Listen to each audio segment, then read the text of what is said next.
What's the state of the world from your perspective?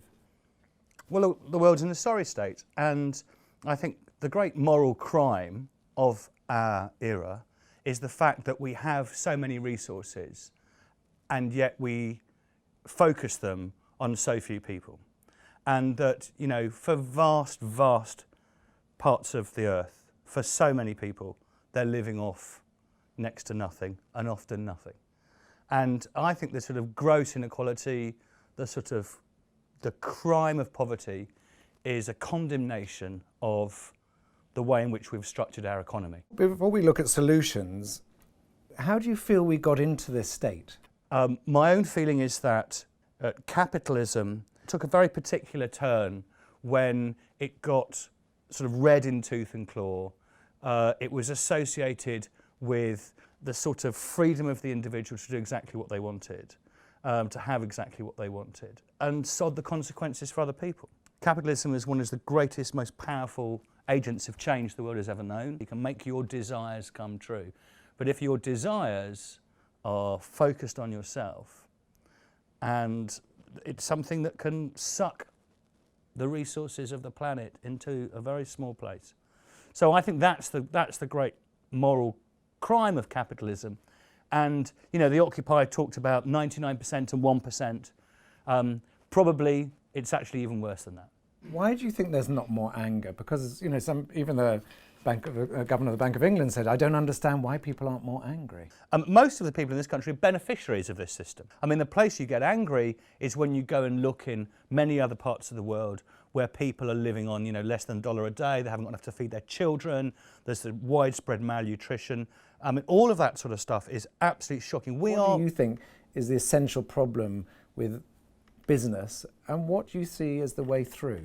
I want to qualify what I say by saying, to start with, that obviously business is an important thing. I mean, it employs people, it makes things, it's, you know, and that part of the market, that part of capitalism is actually terribly important. But my problem, on a sort of business level rather than a meta level, is that you just do get the feeling that businesses have lost their focus on the common good, the idea of contributing something to the common good. You can talk about contributing to your shareholders, but not to the sort of wider society.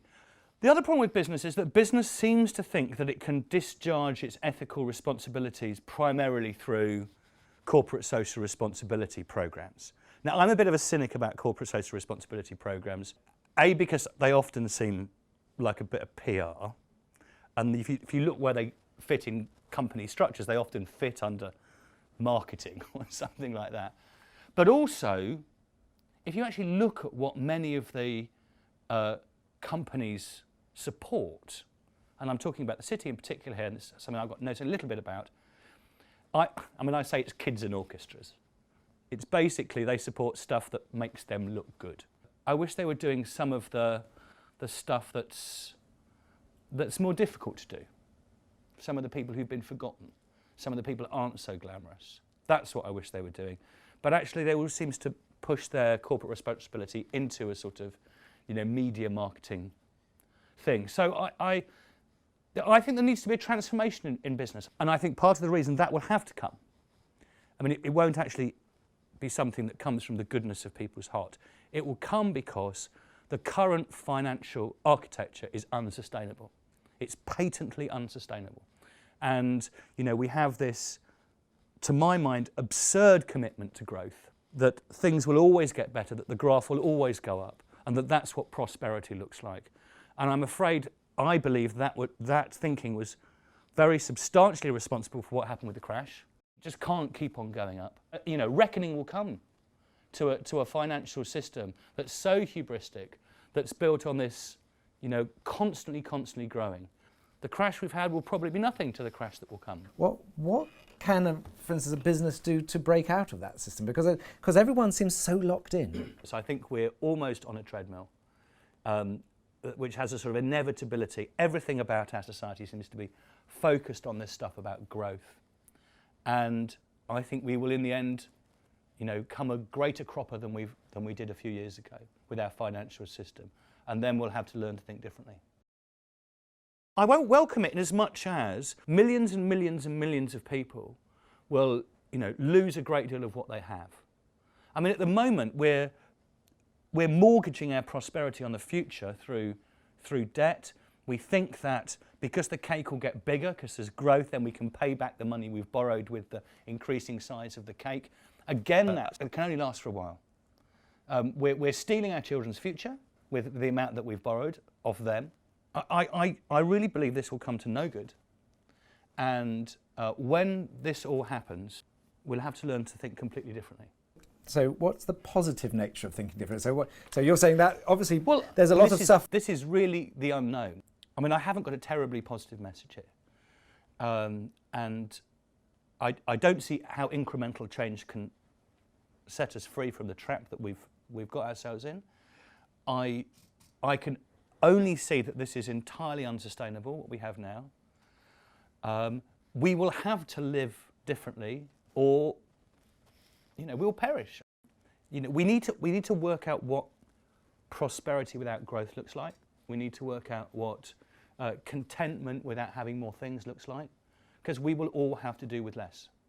And that will actually mean that the hole that we've plugged in our souls with lots of false crap, there will be a lot of complicated spiritual and emotional surgery when you pull that away, that we'll have to do. But ultimately, it's a sort of false thing. We will probably be happy without it. Some people are saying that the answer, for instance, let's say to the environmental problem, is to extend the market. So there's that whole idea that the valuation of nature, of our ecosystems, of our forests, that actually because we've been destroying them, because they have no value. It's bonkers. It's bonkers for two reasons. The idea that the solution to capitalism is to have more capitalism. Economists have this extraordinary hubris that they think their worldview can describe the fullness of human flourishing, and it just genuinely cannot. And this is a prime example. There's all sorts of stuff a lot of stuff that ought to be beyond the market. So no, the problem with capitalism is not that there isn't enough of it. What is the role of the inner journey in transformation, and are we missing this? I'm not terribly keen on the word spiritual, and I'm not very keen on the inner journey stuff. I actually think that spirituality is religion that's been mugged by capitalism. And what I mean by that is it's become inner, it's become private, it's become singular. At its worst, it's about burning a few joss sticks and having fancy experiences. And so I'm actually quite suspicious of that. I think that's a very, very 20th century phenomenon. Probably the most important spiritual exercise for us in the 21st century is to sit down with your bank statement and read it. Because you'll find out exactly who you are if you read your bank statement. That is the most moral document that you have in your possession. It tells you exactly who you are. And there's no sitting in a joss stick room. Sit down with your bank statement and that will tell you exactly what you are and exactly what you believe in. What's the role of religion in terms of bringing about this new sense of moral compass? Because to many people, religion has been almost sidelined. I mean, I think there's something very important the churches have to say and other religious groups have to say. I mean, it's a very, very common message across the world's religions that actually material stuff does not satisfy the deepest reaches of the human heart. I mean, I think that's, it's a very, very common message. There is, I think, also, particularly in Christianity, but elsewhere as well, a notion of the idea of enough, that there is such a thing as enough. What do you think people's greatest fears are that they are trying to cover up in modern society? We are an extraordinarily catatonic society when it comes to our own ultimate vulnerability. I mean, death is no longer something that happens in the public realm, like it has done for centuries. In 100 years' time, we'll all be dead. Tell me what that means. Tell me what that means when you were all dead. I know it's just like, oh, that's a bit miserable thought, that's a bit depressing. No, it's not, actually. It's fundamentally liberating thought because it's about focusing what it is for us to be humans. And it's not unrelated to all the stuff about growth because it's about limit, that there is such a thing as limit. And there's such a thing as limit that makes us who we are.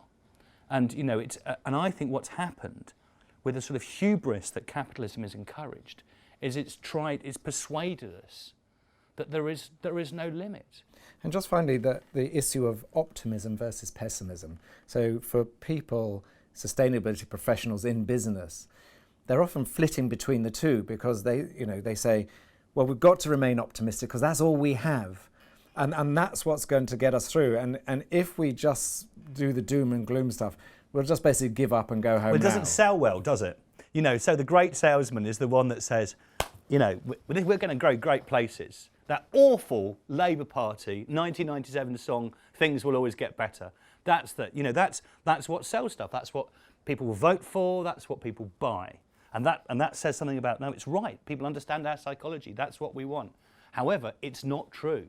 It's fundamentally not true. And the fact that you can't be a pessimist in the boardroom, the fact that the optimists are the people who, support the American dream, or the people who are sort of... Actually, there weren't enough pessimists in the boardrooms of Lehman's, and, there weren't enough people calling it down. There weren't enough truth tellers. And actually, it's the idea that somehow there is a virtue in that sort of heady optimism, and you're being a misery guts negative by being pessimistic about.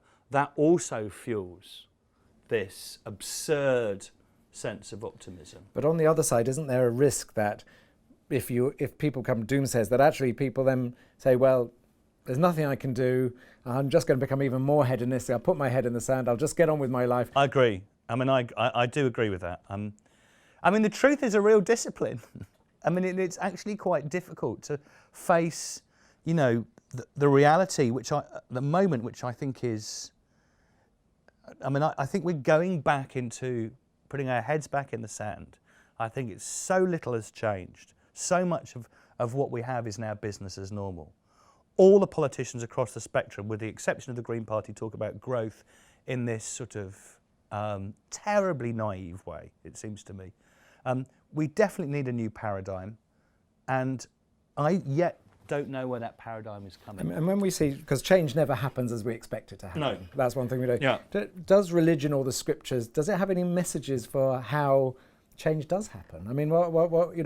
What are the stories that are told that would relate to where we are Well, of now? course, it's about changelessness, a lot of it. So it's about having some sort of core stability. When I was at St Paul's, it was fascinating that, that's been there 1,000 years, St Paul's Cathedral in its various incarnations.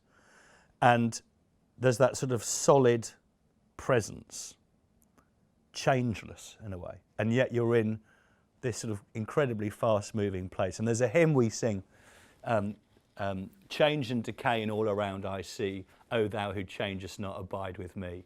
It's a very interesting contrast between changelessness, something about some sort of rock, and this sort of rapid change. So, I'm a priest, so I'm going to say this. The values that Christianity has tried to exemplify, failed most of the time, but those values, changeless ones about love and care and mutuality, openness, those are the ones that will, I think, ultimately get us through. But we're a million miles away from all of that. Thank you very much. Thank you.